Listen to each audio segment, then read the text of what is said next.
Hello বন্ধুরা, আমি Mehedi Hasan. Welcome to Mehedi fiction. আজকে আমরা যে মুভিটি নিয়ে কথা বলবো, এই মুভিটি অলরেডি আপনারা অনেকেই দেখেছেন। তো আজকে আমরা এক্সপ্লেন করতে যাচ্ছি Korean zombie cinema train to Busan. গল্পের শুরু হয় শিওক উই নামক এক বাবাকে দিয়ে, যে তার পেশাগত কাজে এতটাই ব্যস্ত থাকে যে নিজের মেয়ে সোয়ানের দিকে ঠিকমতো নজরও দিতে পারে না। সোয়ানের জন্মদিনে সে তাকে এমন এক উপহার দেয় যা সে আগেও তাকে দিয়েছে। নিজের এই ভুলের জন্য সে খুবই লজ্জিত হয়। সোয়ান তার বাবার কাছে আবদার করে বসে যে সে তার মায়ের সাথে দেখা করতে চায়। আজ তার মেয়ে সোয়ানের বার্থডে ছিল, তাই শিওন উই তাকে তার মায়ের কাছে নিয়ে যেতে রাজি হয়ে যায়। পরের সিনে আমরা একটি রেলওয়ে স্টেশন দেখি, যেখানে বুসান যাওয়ার জন্য একটি ট্রেন দাঁড়িয়ে আছে। শিওন উই তার মেয়ের সাথে ট্রেনে উঠে বসে। সেই ট্রেনে অনেক মানুষ ছিল, যার মধ্যে একটি বেসবল টিমের অনেক প্লেয়ারও ছিল। সেই টিমে ইয়নগুক নামের একটি প্লেয়ার ছিল, যার একজন গার্লফ্রেন্ডও ছিল, যে এই টিমের চিয়ার লিডার। এছাড়াও এই ট্রেনে দুজন বৃদ্ধ বোন ছিল এবং একজন গরিব হোমলেস লোকও এই ট্রেনে ছিল। এই লোকটি কিছুটা পাগল টাইপের ছিল। যখন এই লোককে টিকিটের কথা জিজ্ঞাসা করা হয়, তখন সে চিল্লাই চিল্লাই বলতে থাকে সবাই মারা যেতে চলেছে। তাছাড়াও এখানে আরো এক দম্পতি ছিল। যখন ট্রেন চলতে শুরু করে, তখনই ওই ট্রেনে একটি মেয়ে হুট করে ঢুকে পড়ে, যার পায়ে কেউ কামড়ে দিয়েছিল। কিছুক্ষণ পরে ওই মেয়েটি নিচে পড়ে যায়। তাকে পড়ে থাকতে দেখে সেখানকার এক অ্যাটেন্ডেন্ট সেখানে আসে এবং তার এই অবস্থা দেখে মেডিকেল টিমকে ডাকে। অন্যদিকে সিওন উই এর কাছে তার অ্যাসিস্ট্যান্টের কল আসে এবং সে জানায় যে পুরো শহরে দাঙ্গা হচ্ছে। তখনই তারা ট্রেনের নিউজ দেখে জানতে পারে যে পুরো শহরে হুড়োহুড়ি মচে গেছে। কিন্তু এখানে থাকা কারো জানা ছিল না যে পুরো শহরে জম্বি ভাইরাস ছড়িয়ে পড়েছে এবং শহরের সব মানুষ আস্তে আস্তে জম্বি হতে চলেছে এবং শহরের সব মানুষ আস্তে আস্তে জম্বি হয়ে যাচ্ছে।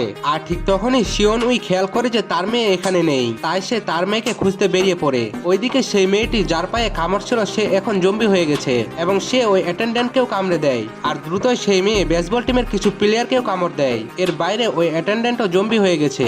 এখন ওইসব লোক বাকিদের উপরে হামলা করে দেয়। পুরো ট্রেনে একদম হুড়োহুড়ি লেগে যায়। প্রায় পুরো বেসবল টিম জম্বিতে বদলে যায়। যে সামনে আসে জম্বিরা তাকে কামড়ে দেয় এবং সেও জম্বিতে বদলে যায়।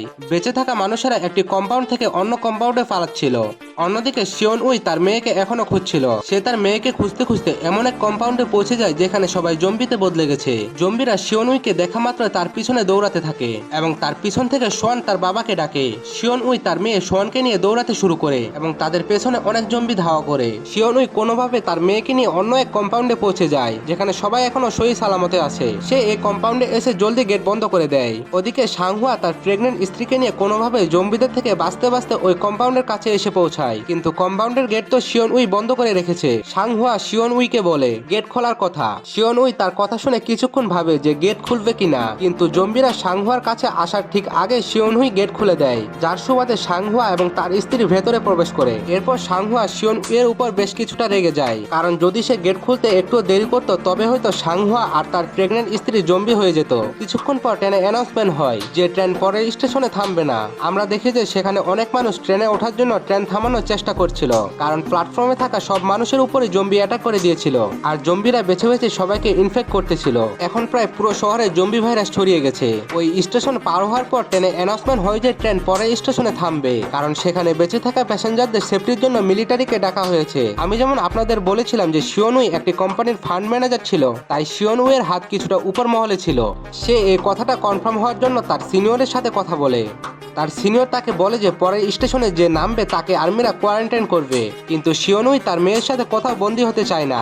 তাই সে তার সিনিয়রের কাছে রিকোয়েস্ট করে যে অন্য কোনো রাস্তা কি নেই। তার এই প্রশ্নের জবাবে তার সিনিয়র বলে ওঠে, তুমি মেন গেট দিয়ে নেমো না, ইস্ট গেট দিয়ে বাইরে বার হয়ে আসবা, যার ফলে আমার আর্মিরা তোমাকে ওখান থেকে পিক আপ করে নেবে। কিছুক্ষণ পর ট্রেন পরের স্টেশনে পৌঁছায়। এই স্টেশন পুরোটা খালি ছিল, এখানে কাউকে দেখা যাচ্ছিল না। বেঁচে থাকা মানুষেরা ট্রেন থেকে নেমে প্ল্যাটফর্মে এগোতে থাকে।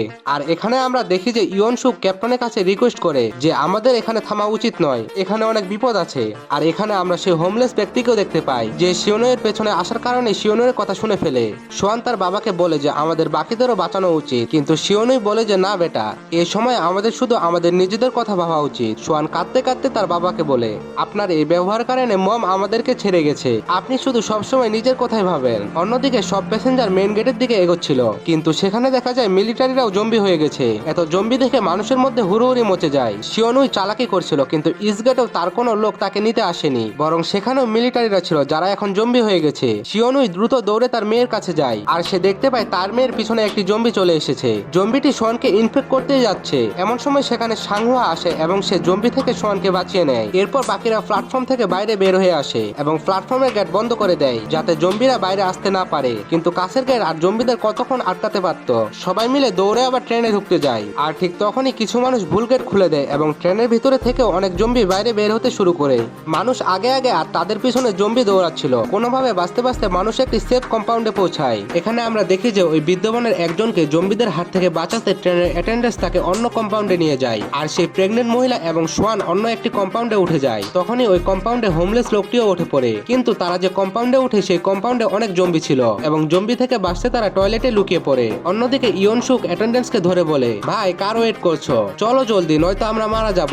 কিন্তু জিনহি তাকে বলে যে আমার বন্ধুরা এখনো প্ল্যাটফর্মে আছে, ওদের আসতে দাও। কিন্তু ইয়ংসুক খুব স্বার্থপর ছিল, সে অ্যাটেন্ডেন্সের সাথে ঝগড়া করে ট্রেন চালু করিয়ে দেয়। অন্যদিকে আমরা দেখি সাংহুয়া বাকিদের নিয়ে কাচের গেট ধরে রেখেছিল যাতে জম্বিরা বাইরে না আসতে পারে, আর ঠিক সেই সময় কাচের গেটটি ভাঙতে শুরু করে। তারা গেট ছেড়ে দৌড়াতে শুরু করে, কিন্তু দৌড়াতে দৌড়াতে ইয়নগুক এর দুই বন্ধুকে জম্বিরা ইনফেক্ট করে দেয়। সাংহুয়া এবং শিওনুই তাকে সামলায় এবং ট্রেনের দিকে যায়, কিন্তু অলরেডি ট্রেন তো চলতে শুরু করেছে এবং তাদের তিনজনের পিছনে অনেক জম্বিও পড়ে গেছে। নিজেদের জীবন বাঁচাতে তারা কোনোভাবে একটি খালি কম্পাউন্ডে চড়ে বসে। ট্রেনে উঠে ইয়নগুক তার বন্ধু জিনহির কাছে কল করে এবং তাকে বলে দেয় আমাদের সব বন্ধুরা মারা গেছে, আমরা শুধুমাত্র কয়েকজন বেঁচে আছি এবং আমরা তোমাদের কম্পাউন্ডে আসতে যাচ্ছি। এরপর সাংহুয়াও তার স্ত্রীর কাছে ফোন করে, কিন্তু ফোন তার স্ত্রীর বদলে সোয়ান ধরে। সোয়ান তাকে জানায় যে তারা যেখানে আছে সেখানে অনেক জম্বি আছে এবং তারা নিজেদের প্রাণ বাঁচানোর জন্য টয়লেটে লুকিয়ে আছে। সে জানায় যে তারা 13 নম্বর কম্পাউন্ডে আছে, কিন্তু সাংহুয়ারা আছে 9 নম্বর কম্পাউন্ডে। এখন তাদের 13 নম্বর কম্পাউন্ডে পৌঁছাতে মাঝখানে বগিগুলোকে পার করতে হবে, তাই তারা জম্বিদের সাথে লড়াই করার প্রস্তুতি নিয়ে এগোতে থাকে। প্রথম কম্পাউন্ডে তারা খুব জোশ নিয়ে লড়াই করে জম্বিদের মারতে মারতে এগোয়। পরের কম্পাউন্ডে গিয়ে তারা দেখে পুরো বেসবল টিম জম্বি হয়ে গেছে। ইয়নহুক তার বন্ধুদের জম্বি অবস্থা দেখে সফট হয়ে যায়, কিন্তু সাংহুয়া আর শিওনুই লড়াইয়ের প্রস্তুতি নিতে থাকে। এমন সময় একটি টানেল আসে এবং ট্রেনে অন্ধকার হয়ে যায়। এখানে তারা নোটিশ করে যে জম্বিরা অন্ধকারে দেখতে পাচ্ছে না, তাই তারা এই অন্ধকারে ফায়দা তুলে জম্বিদের সাথে লড়াই করে পরের কম্পাউন্ডে পৌঁছে যায়। এরপরের কম্পাউন্ড পার করার জন্য শিওনুই একটি প্ল্যান বানায়। সে সাংহুয়ার ফোন নেয় এবং জম্বিদের মাঝখানে ছুড়ে মারে। তারপর নিজের ফোন থেকে সেই ফোনে কল দেয়। ফোনের রিংটোন বাজতেই সব জম্বি ফোনের কাছে চলে আসে এবং পরের টানেল আসতে অন্ধকারের সুযোগ নিয়ে তারা সাইড দিয়ে বেরিয়ে যায়। এভাবে তারা সবগুলো কম্পাউন্ড পার হয়ে যায় এবং শিওনুই তার মেয়ের সাথে দেখা করতে পারে খুব খুশি হয়ে যায়। সাংহুয়াও তার স্ত্রীর সাথে দেখা করে অনেক খুশি হয়, কিন্তু তারা বাকিদের কাছে পৌঁছানোর আগে টানেল শেষ হয়ে যায় এবং জম্বিরা তাদের দেখা মাত্র তারা আবার টয়লেটে লুকিয়ে পড়ে এবং তারা প্ল্যান করে যে পরের টানেল 3 মিনিট পরে আসবে, আর ঠিক তখনই এই কম্পাউন্ড পার হতে হবে। ইয়ংগুক তার বন্ধুদের কাছে ফোন করে বলে যে আমরা আসছি, তোমরা গেট খুলে রেখো। জিনহি খুব খুশি হয়ে যায় এবং সবাইকে বলে যে আমার বন্ধুরাও এখানে আসছে, তাই গেট খুলতে হবে। কিন্তু ইয়ংসুক গেট খুলতে মানা করে দেয়। সে বলে কি গ্যারান্টি যে ওরা ইনফেক্ট হয়নি, যদি ওরা ইনফেক্ট হয় তবে আমাদেরও ইনফেক্ট করে দেবে। সেখানে উপস্থিত বাকিরাও তার কথায় সাই দেয়। ওদিকে টানেল আসতে শিয়ংউইরা এগোতে থাকে, কিন্তু কম্পাউন্ড পার হওয়ার আগেই টানেল শেষ হয়ে যায় এবং জম্বিরা তাদের দিকে দৌড়াতে শুরু করে। ইয়ংগুক গেট খোলার চেষ্টা করছিল, কিন্তু ওই কম্পাউন্ডের কেউ তাকে সাহায্য করেনি। তবুও ইয়ংগুক কোনোভাবে গেট খুলে ফেলে, কিন্তু সবাইকে বাঁচাতে গিয়ে সাংহুয়া নিজের জীবনে পরোয়া না করে জম্বিদের আটকে ধরে রাখে। সে শিওনুইকে বলে আমার স্ত্রীর খেয়াল রাখিও। এরপর জম্বিরা গেট ভেঙে সাংহুয়াকে মেরে ফেলে। শুধু সাংহুয়া নয়, ওই বৃদ্ধ মহিলাকেও জম্বিরা মেরে ফেলে।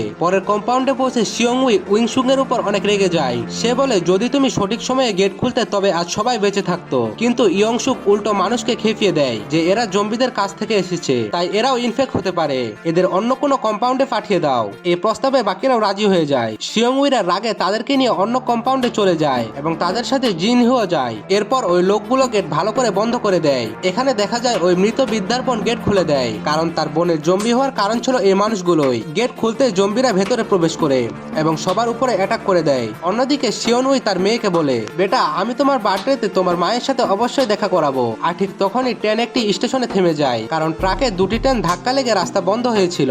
এখন তাদের ট্রেন বদলাতে হবে। ইয়ংসুক একটি অ্যাটেন্ডেন্টের সাথে টয়লেটে লুকিয়েছিল, আর ঠিক তখনই অনেক জম্বি তাদের উপরে অ্যাটাক করে দেয় এবং সে নিজের জীবন বাঁচাতে অ্যাটেন্ডেন্টকে জম্বিদের মাঝে ছুঁড়ে ফেলে পালিয়ে যায়। অন্য ট্রেনের দিকে যাওয়ার সময় ইয়ংসুক জিংহেকেও জম্বিদের মাঝে ফেলে দেয় এবং জিংহি ইনফেক্ট হয়ে জম্বি হয়ে যায়। জিংহিকে খুব ভালোবাসতো, তাই সে তাকে ছেড়ে যায় না এবং জিংহি তাকে কামড়ে দেয়, যার ফলে সেও জম্বি হয়ে যায়। এখন ইয়ংসুকও ইনফেক্ট। সামনে থেকে একটি জ্বলন্ত ট্রেন এসে ধাক্কা খায়, যার কারণে শিওনুই আর ওই প্রেগনেন্ট মহিলা একটি ট্রেনের নিচে ফেসে যায়। এদিকে ক্যাপ্টেন ইয়ংসুককে সাহায্য করতে গেলে ইয়ংসুক তাকেও জম্বিদের মাঝে ঠেলে দেয়। শিওংউই কোনোভাবে ট্রেনের নিচ থেকে বের হতে গেলে ওই হোমলেস লোকটিও জম্বিদের আটকে ধরে এবং সে শিওংউইদের বেরিয়ে যেতে বলে, যার কারণে তারা সেখান থেকে বেরিয়ে যায়। লোকটি তাদের বাঁচাতে গিয়ে নিজের জীবন দিয়ে দেয়। এর পরের দৃশ্যে আমাদের দেখানো হয় শিওংউই, সোয়ান আর মহিলাটি একটি ইঞ্জিনের পেছনে দৌড়ায়। তাদের পিছনে অনেক জম্বি, তারা কোনোভাবে ইঞ্জিনে চড়ে বসে। কিন্তু শিওংউই যখন ইঞ্জিন রুমে যায় সেখানে সে দেখে যে ইয়ংসুক আছে এবং সে ইনফেক্ট হয়ে গেছে। ইয়ংসুই হঠাৎ শিওংউইয়ের উপর হামলা করে দেয় এবং তার হাতে কামড়ে দেয়। শিওংউই নিজেকে ট্রেনে বেঁধে ইয়ংসুককে নিয়ে ট্রেন থেকে ঝাঁপিয়ে পড়ে। ইয়ংসুক নিচে পড়ে যায়, কিন্তু শিওংউই চেনের কারণে ঝুলতে থাকে। শিওংউই জানতো সে ইনফেক্ট। সে সোয়ানকে দ্রুত কিছু গুরুত্বপূর্ণ কথা বলে এবং সে তাকে তার মায়ের কাছে যেতে বলে। সোয়ান অনেক কাঁদছিল, কিন্তু নিজের মেয়েকে বাঁচাতে গিয়ে শিওংউইকে এটাকে করতেই হতো। ট্রেনের বাইরে এসে নিজের মেয়ের সাথে কাটানো মুহূর্তগুলো মনে করে হাসি মুখে ট্রেন থেকে লাফিয়ে পড়ে। এরপর ট্রেনটি বুসান স্টেশনে পৌঁছায়। সোয়ান আর সেই মহিলাটি একটি টানেল দিয়ে এগোতে থাকে। মিলিটারিরা তাদের দেখে বুঝতে পারছিল না তারা জম্বি নাকি মানুষ। যখন তারা গুলি চালাতে যাবে সোয়ান একটি গান গাইতে শুরু করে, যা তার বাবাকে প্রায় সে গেয়ে শোনাতো। মিলিটারিরা বুঝে যায় যে তারা মানুষ এবং তাদেরকে রিস্কিউ করে নেওয়া হয়। আর এখানে এই সুন্দর মুভিটি শেষ হয়ে যায়।